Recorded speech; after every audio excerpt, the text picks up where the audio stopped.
Hello friends, welcome to maths in depth. दोस्तों, theory of computation की इस video में हम डिस्कस करेंगे प्रीफिक्स एंड सफिक्स के कंसेप्ट को। तो आइए सबसे पहले समझते हैं कि प्रीफिक्स क्या होता है। दोस्तों, कोई भी अगर मुझे स्ट्रिंग दी गई हो तो उस स्ट्रिंग के जितने फ्रंट पार्ट्स होंगे उसे हम उस स्ट्रिंग का प्रीफिक्स कहते हैं। फ्रंट पार्ट यानी लीडिंग पार्ट, इसे मैं एक एग्जाम्पल के जरिए आपको समझाता हूँ। तो दोस्तों, यहाँ पर मान लीजिए मेरे पास एक स्ट्रिंग है W which is equal to ABC। तो जैसा कि दोस्तों आपको मालूम है कि अगर मेरे पास कोई भी स्ट्रिंग दी गई हो तो उसको अगर मैं एप्सिलॉन के साथ अब यहाँ पर कॉन्कैटिनेट करूं तो आंसर क्या आएगा? W ही आएगा। सिमिलरली दोस्तों, W के आगे एप्सिलॉन लगा दो तो भी आंसर क्या आएगा? W ही आएगा। ठीक है, तो अगर दोस्तों आपको ये कंसेप्ट पता है तो इसलिए आपको इतना समझ में आना चाहिए, कोई भी स्ट्रिंग दिया गया है उसका सबसे पहला पार्ट क्या होगा? एप्सिलॉन ही होगा।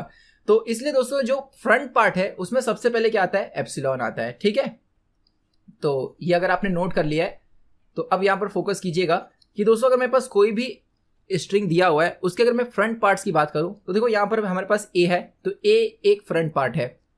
फिर ए को लेकर आगे बढ़ो, ए बी, ये भी पूरे स्ट्रिंग का फ्रंट पार्ट है। याद रखिएगा जब मैं कह रहा हूं कि ए बी सी का सारे आपको फ्रंट पार्ट्स लेने हैं, मतलब आगे से आपको स्ट्रिंग्स मतलब ये सब स्ट्रिंग्स लेने हैं, मतलब ए आएगा ही आएगा सब में। ए से स्टार्ट होकर आगे आप एक एक अल्फाबेट्स को या एक एक कैरेक्टर को इंक्लूड करते जाओ। तो दोस्तों यहाँ पर पहला सबसे पहला यहाँ पर जो है प्रीफिक्स वो ए है।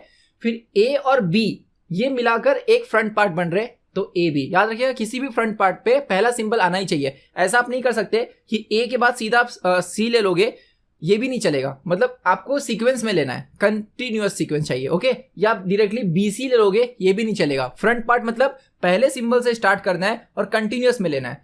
वैसे दोस्तों पहला सिंबल, दूसरा सिंबल और तीसरा सिंबल लेकर क्या बनेगा? A B C. और जैसा कि मैंने आपको बताया हर एक स्ट्रिंग के आगे एप्सिलॉन होता ही है, तो इसलिए दोस्तों एप्सिलॉन भी प्रीफिक्स होता है हर एक स्ट्रिंग का। तो कितने पॉसिबिलिटी मिली मुझे? 4 पॉसिबिलिटी मिली। एक और एग्जांपल के जरिए समझते हैं। सपोज मेरे पास दोस्तों W इक्वल्स टू है ए से नॉट ए से PQRS। ओके, तो यहां पर ऑल पॉसिबल जो फ्रंट पार्ट्स होंगे वो दोस्तों प्रीफिक्स कहलाते हैं। Prefix equals to all possible front parts या ऑल लीडिंग टर्म्स। ठीक है, ये नोट करके अपने बुक में लिख लो। तो यहां पर दोस्तों पहले सिंबल से आपको स्टार्ट करना है, तो ये एक लीडिंग पार्ट है, ये फ्रंट पार्ट है, तो P एक क्या है? प्रीफिक्स है। फिर दोस्तों P को इंक्लूड करके आगे बढ़ो, PQ ये एक सेकंड प्रीफिक्स होगा। फिर PQ में एक और इंक्लूड करो PQR, ये अपना प्रीफिक्स होगा। फिर PQR में एक और इंक्लूड करो S, PQRS। और जैसा कि आपको मालूम है हर एक स्ट्रिंग एप्सिलॉन से स्टार्ट होता है, तो एप्सिलॉन भी क्या है? एक प्रीफिक्स है।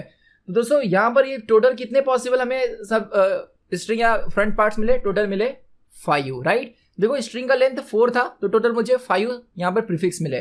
और दोस्तों जब स्ट्रिंग का लेंथ 3 था तो मुझे टोटल 4 यहाँ पर मिले थे प्रीफिक्स। तो इन जनरल अगर दोस्तों हमारे पास जो स्ट्रिंग है W उसका जो उसका जो मॉड है, मतलब उसका जो लेंथ है, अगर दोस्तों वो n हो, यहाँ पे मैं इसे अच्छे से लिख देता हूँ कि दोस्तों अगर लेंथ ऑफ W जो है, जैसे मैं कह रहा हूँ मॉड ऑफ W, अगर वो इक्वल्स टू n हो तो दोस्तों टोटल पॉसिबल प्रीफिक्स मतलब number of count of prefix भी दोस्तों क्या होगा? n होगा। ये आप समझ के चलिए कि count of prefix is also n if not n plus 1। ठीक है, n अगर मैं दोस्तों एप्सिलॉन को कंसीडर नहीं करूं तो ऑल पॉसिबल प्रीफिक्स कितने होंगे? n होंगे। अगर मेरे पास लेंथ टोटल n है इस स्ट्रिंग का तो ऑल पॉसिबल प्रीफिक्स कितने होंगे? n प्लस 1 होंगे। ओके, जैसे यहाँ पर दोस्तों 3 था तो ऑल पॉसिबल प्रीफिक्स कितने हैं? 3 प्लस 1 4। एप्सिलॉन को इंक्लूड करके, एप्सिलॉन को इंक्लूड नहीं करो तो ऑल पॉसिबल कितने होंगे? n होंगे। ठीक है, लेकिन एप्सिलॉन आपको लेना ही, कंसीडर करना ही है, क्योंकि हर एक स्ट्रिंग के आगे एप्सिलॉन बाय डिफॉल्ट होता ही है, क्योंकि किसी भी स्ट्रिंग को एप्सिलॉन के साथ दोस्तों कॉन्कैटिनेट करने पे उस स्ट्रिंग की वैल्यू चेंज होती नहीं है। दोस्तों इसी का जस्ट अपोजिट हमारा है सफिक्स का कंसेप्ट। सफिक्स मतलब दोस्तों ऑल पॉसिबल बैक पार्ट्स या ट्रेलिंग पार्ट्स आप बोल सकते हो। तो जैसे यही सेम एग्जांपल जो मैंने लिया था उसे लेता हूं, W इक्वल्स टू ABC। अब आपको बैक साइड से लेना है, तो बैक साइड में सबसे पहला कौन है? C। फिर C को लेकर आगे बढ़ो, C B, उल्टा लिखना है, ऐसे लिखना है, मतलब पीछे से लिखना है, C फिर B।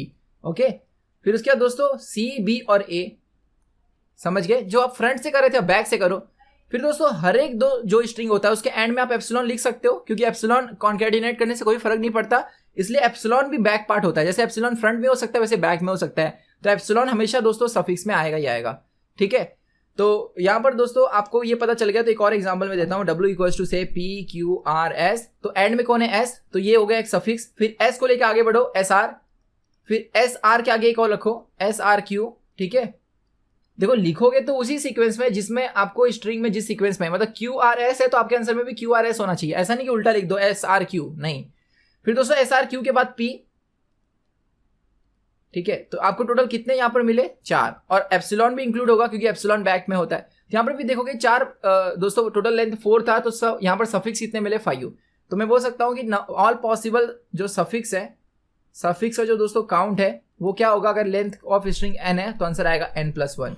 ठीक है, तो एक चीज नोट कीजिएगा दोस्तों कि पूरा का पूरा जो स्ट्रिंग है वो सफिक्स में भी होता है और प्रीफिक्स में भी होता है। मतलब अगर मेरे पास ये पर्टिकुलर स्ट्रिंग दी गई है ABC, तो इसके प्रीफिक्स में भी ABC था और सफिक्स में भी ABC है, और दोस्तों प्रीफिक्स में भी एप्सिलॉन था और सफिक्स में भी एप्सिलॉन है। इसलिए मैं कह सकता हूं कि किसी भी स्ट्रिंग का अगर मैं सफिक्स निकालूं, किसी भी स्ट्रिंग का दोस्तों W का मैं सफिक्स निकालूं और उसका दोस्तों मैं इंटरसेक्शन लूं प्रीफिक्स के साथ, तो मुझे एप्सिलॉन और पूरा का पूरा W ये दो तो मिलना ही है, इससे ज्यादा भी मिल सकता है। फॉर एग्जाम्पल अगर दोस्तों मेरे पास W सपोज है से यहां पर मैं ले लेता हूं AAA, ओके, तो दोस्तों इसका प्रीफिक्स क्या होगा A, then AA, then AAA, then epsilon. वैसे दोस्तों ये सफिक्स हो गया, नहीं सॉरी प्रीफिक्स, ठीक है, ये दोस्तों हमारा हो गया प्रीफिक्स। अब मैं सफिक्स निकालता हूं, तो सफिक्स में हमें बैक से लेना है। देखो बैक से पहले A आएगा, फिर AA, फिर AAA, है ना, फिर एक एप्सिलॉन भी आएगा। आप देखोगे यहां पर प्रीफिक्स और सफिक्स क्या है, सेम है। तो दोस्तों इस केस में आप देखोगे दोनों में ये दो तो है ही, मतलब पूरा का पूरा स्ट्रिंग और एप्सिलॉन, उसको छोड़कर एक्स्ट्रा भी कॉमन हो सकते हैं। इसलिए हम लोग कह सकते हैं कि एप्सिलॉन और पूरा का पूरा जो W है it is subset of suffix intersection prefix. याद रखिएगा इस प्रॉपर्टी को कि सफिक्स और प्रीफिक्स को इंटरसेक्ट करेंगे तो एटलीस्ट दो चीजें तो कॉमन मिलेंगी, उससे ज्यादा भी कॉमन मिल सकता है जैसे इस केस में मिला था। सो आई होप दोस्तों आपको अच्छे से समझा कि प्रीफिक्स और सफिक्स का क्या कंसेप्ट होता है, उसके काउंट को भी हमने डिस्कस किया और उसकी प्रॉपर्टी को भी डिस्कस किया। तो दोस्तों मिलते हैं नेक्स्ट वीडियो में जिसमें हम फॉर्मल लैंग्वेजेस के क्लासिफिकेशन को देखेंगे। बहुत बहुत धन्यवाद।